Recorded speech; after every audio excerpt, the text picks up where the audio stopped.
Phil here, ZL3CC. Look, I've just been out chasing some Pota and Sota just from my front yard, and I've been trying out this, it's a variant of the Pota Performer, and I just thought I'd show it to you and share it with you. Anyway, moving on. Here is the actual setup. I have got a $53 Chinese no-name vertical whip, which is, I measured it last night, it's actually about 5.3 meters fully extended, and normally one would tune it back and forth to get the lower bands. Right, but only it does up to 20 meters supposedly, so for another $28 I have recently purchased this coil here, which allows it to tune up on 40 meters, no tuner required. In this instance, I've been trying to emulate the Pota Performer or something like that. So I had this threaded rod of M8, which all the Chinese stuff seems to be an M8 thread. So I've just sitting it on that. It's not even driven into the ground, it's just sitting on that and held up by the guy, which you can see I've just got the three guys holding it in place. It's also good to let it move about quite a bit with a northwest wind, etc. Okay, now the radials I have just kept raised. Now there's a total of 10 strands of radials in that, and this is the stock standard ribbon cable that came with the antenna. I think they're about 5 meters long.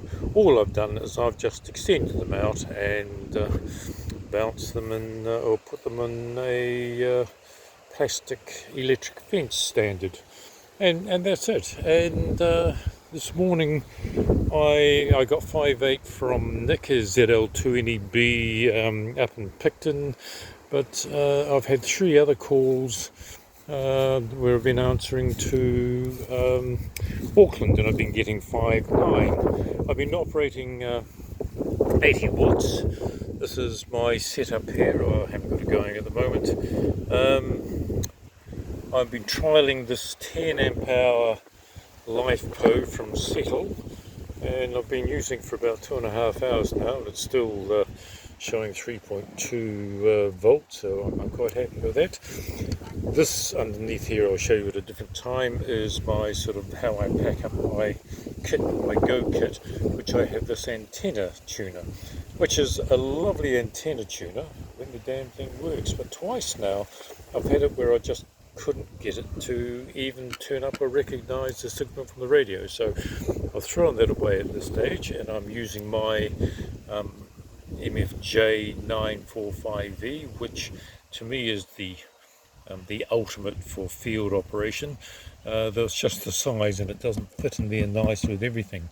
Whereas otherwise I have a random antenna, battery, radio, and all the leads and the coax all sitting in there, and I can get the sweet tuner as well. But as I say, if the thing's not reliable in the field, I'm going to have to rethink that. Anyway, but that's all I was going to show you. This is just what I've been doing this afternoon. Well, there's this morning out in Springfield, whilst I've been doing some building. As you can see, I haven't taken any care in where I set this up. This is in my wife's front garden. As you can see, I've got high tension wires on that side. I have high tension wires on that side, if you can see them.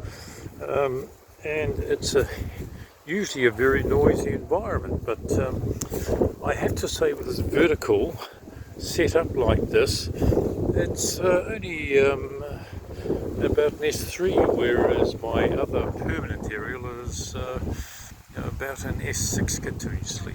So it's not raised that high, and yet it's competing against trees and corrugated iron fences and the house. So yeah, at this stage it works well. The only thing I don't like, you're having to carry extra bits and pieces if you go out in the field, but just experimenting, I might be able to do something with an extendable rod or something there. Anyway, that's it for me. Thanks very much. 73s.